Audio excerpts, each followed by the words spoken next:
Halo Bapak dan Ibu Guru, kali ini kita akan membahas seputar pemanfaatan ARU atau asisten guru berbasis AI yang tersedia di platform Merdeka Mengajar atau PMM.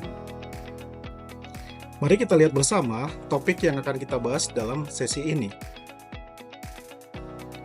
AI itu merupakan sebuah implementasi dari cara berpikir manusia yang disimulasikan oleh sebuah mesin atau sebuah komputer. Makanya, biasa kita bilang kecerdasan atau cara berpikir manusia secara buatan, di mana disimulasikan oleh mesin atau komputer.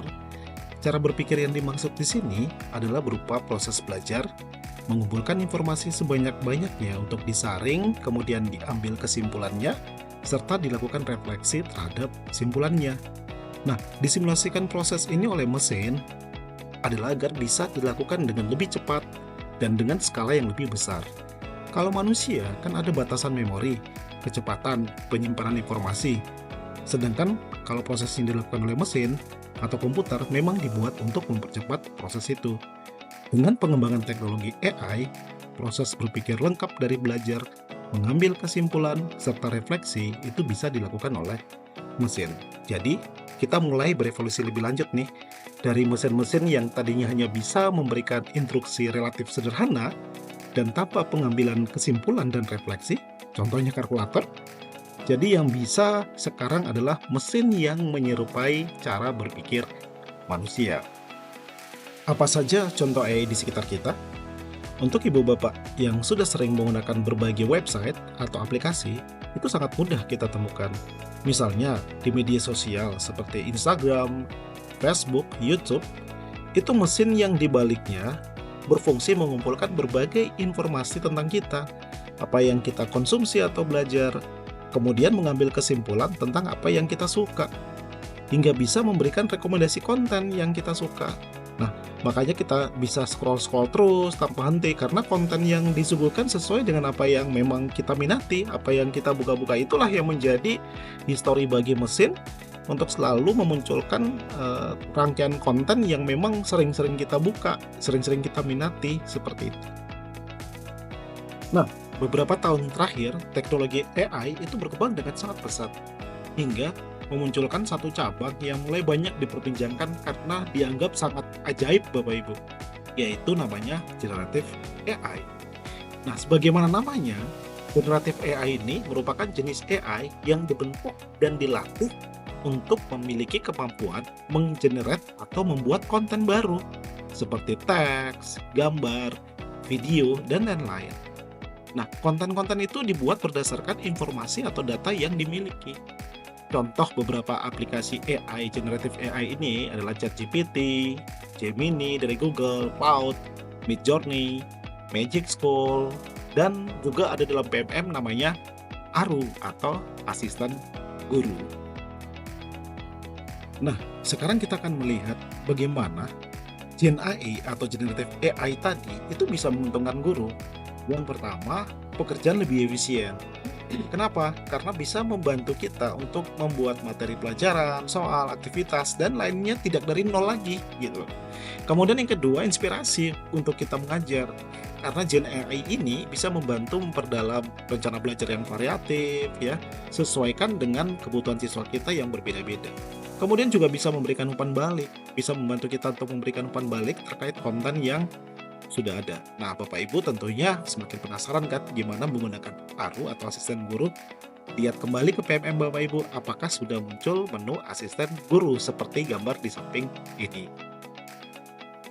Nah, contoh penggunaan Gen AI atau Generative AI dalam dunia pendidikan tuh banyak ya, seperti kita bisa langsung membuat rencana mengajar di kelas, kemudian memberikan umpan balik terhadap rencana asesmen murid, membuat berbagai jenis soal sesuai topik yang diminta, sesuai topik materinya, dan banyak sekali Bapak Ibu ya.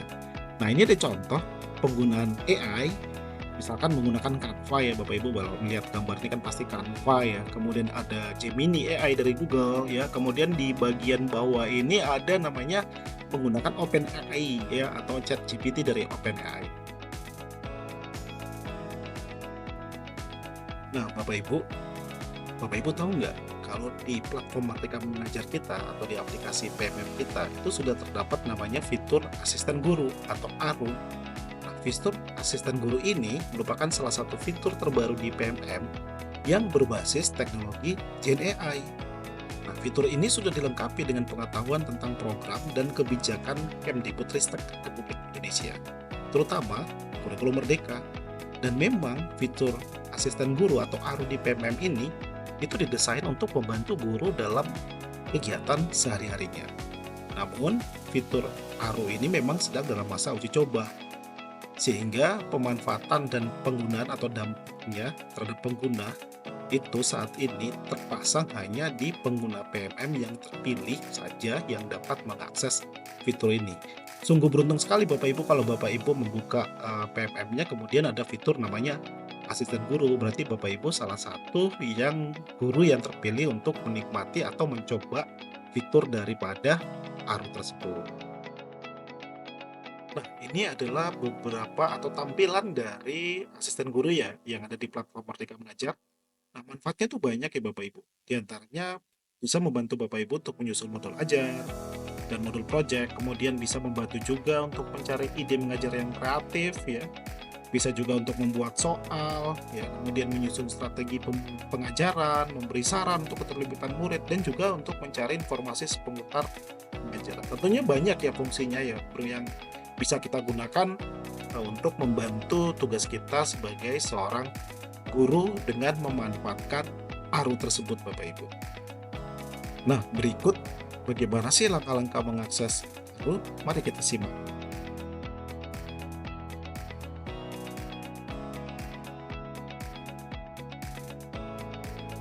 Nah, sekarang kita akan mengenal apa itu prompt. Nah, sebelum kita mengenal apa itu prompt, bayangkan kita atau Bapak Ibu itu seorang koki ya.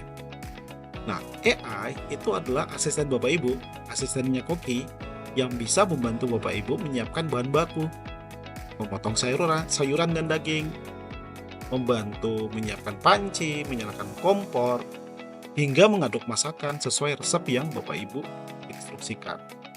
Nah, prompt sendiri atau pemantiknya adalah resep tersebut. Semakin jelas dan baik prompt atau resepnya yang ditulis, nah asisten Anda atau asisten Bapak Ibu akan lebih mudah mengikutinya dan hasil masakannya tentu saja bisa lebih sedap Bapak Ibu. Nah, ini adalah contoh penggunaan ARU dengan prompt. Mari kita lihat.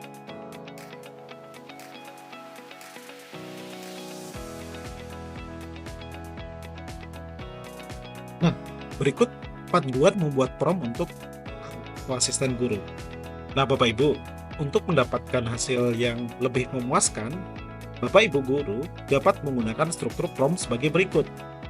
Peran, kemudian situasi, kemudian tugas. Nah, Bapak Ibu dapat menjelaskan sebagai apa perannya untuk si asisten guru, kemudian Bapak Ibu bisa menggambarkan situasinya seperti apa, kemudian tugas yang Bapak Ibu berikan kepada asisten Bapak Ibu seperti apa. Jadi, prompt-nya adalah peran, situasi, dan tugas. Nah, Bapak Ibu, bagaimana merancang prompt yang efektif untuk asisten guru Bapak Ibu? Kita fokus pada 3 elemen penting yang dapat membantu AI memberikan respon yang lebih relevan dan terarah. Yang pertama, perannya. Nah, peran ini adalah perspektif utama yang perlu diambil oleh AI saat merespon. Seperti seorang guru, pembimbing, atau mungkin seorang supervisor ya, atau evaluator. Nah, kenapa hal ini penting? Karena untuk memberikan fokus yang jelas dan mengurangi bias dalam jawaban yang diberikan oleh AI. Yang kedua adalah situasi, Bapak Ibu. Bapak Ibu perlu menyertakan latar belakang, tujuan, konteks, serta mungkin audiensnya siapa, seperti siswa. Nah, situasi ini mencakup informasi seperti siapa yang akan menerima respon, misalnya siswa atau guru, kemudian misalkan tujuan pembelajaran, atau apapun skenario yang spesifik Bapak Ibu. Dengan memberikan konteks yang jelas terkait situasi atau menggambarkan situasinya, kita dapat membantu asisten guru dalam memberikan jawaban yang sesuai dengan kebutuhan sesuai situasi yang Bapak Ibu berikan. Yang ketiga adalah tugas Bapak Ibu. Tugas apa sih yang harus diselesaikan oleh AI? Itu Bapak Ibu perlu jelaskan secara spesifik, termasuk format jawaban dan kalau perlu dikasih batasan, seperti itu. Nah, tugas ini yang spesifik ini akan membantu asisten guru dalam memahami ekspektasi kita. Misalnya, apakah jawabannya harus berbentuk langkah-langkah praktis, atau hanya penjelasan singkat, atau mungkin saran yang lebih spesifik. Nah, ini memastikan jawaban yang diberikan sesuai dengan ekspektasi yang kita inginkan. Nah, Bapak Ibu, dengan memahami ketiga elemen penting ini, kita sebagai guru dapat memaksimalkan manfaat dari asisten guru. Nah, dengan memanfaatkan asisten guru ini sangat mendukung proses belajar mengajar yang lebih adaptif dan lebih efisien. Nah, sekarang ada contoh lagi bagaimana kita ingin mencari inspirasi ketika menjadi seorang pembawa acara. Nah, di sini Bapak Ibu akan melihat ya, yang kurang baik itu contohnya seperti apa, yang cukup baik seperti apa, dan bahkan yang lebih baik nanti jawaban AI ini ketika Bapak Ibu menuliskan prompt ini, dihasilkan juga jawabannya pasti lebih baik karena promptnya tepat Bapak Ibu. Nah, ada contoh lagi nih Bapak Ibu yang kedua, yaitu kita ingin membuat ide tentang ice breaking pada pagi hari untuk siswa di kelas. Nah, Bapak Ibu bisa melihat ya, ada 3 buah contoh prompt dari yang kurang baik, cukup baik, dan lebih baik. Nah, Bapak Ibu, pada prinsipnya penggunaan generatif AI dalam pendidikan itu ada beberapa hal yang perlu Bapak Ibu lakukan dan jangan lakukan. Nah, Bapak Ibu guru, penggunaan AI tadi yang disampaikan itu penting untuk memanfaatkannya sebagai alat bantu saja, bukan pengganti Bapak Ibu. Jadi Bapak Ibu dapat menggunakan AI untuk membuat pelajaran lebih menarik dan efektif, tapi tetap harus Bapak Ibu selalu periksa akurasi kontennya. Jangan sepenuhnya bergantung pada AI ini, dan kemudian ajak siswa untuk berpikir kritis terhadap hasil yang diberikan. Pastikan AI ini membantu, tapi tetap Bapak Ibu guru yang memegang kendali. Nah, Bapak Ibu, jadi jelas ya bahwa AI itu dapat dimanfaatkan sebagai asisten, bukan untuk menggantikan peran Bapak Ibu guru. AI di sini berfungsi membantu Bapak Ibu guru dengan berbagai tugas, seperti membuat ide rencana pembelajaran, menulis paragraf untuk dibaca, membuat soal latihan, dan lain-lain, sampai dengan membuat refleksi dan umpan balik. Nah, bayangkan Bapak Ibu memiliki asisten pribadi yang bisa melakukan hal tersebut untuk mendukung proses pengajaran Bapak Ibu. Namun, tetap itu semua harus di bawah kendali Bapak Ibu guru sebagai pengambil keputusan utama. Nah, jadi jelas ya Bapak Ibu bahwa AI adalah alat bantu yang memperkuat peran guru, bukan untuk menggantikan fungsi dan tugas sebagai guru.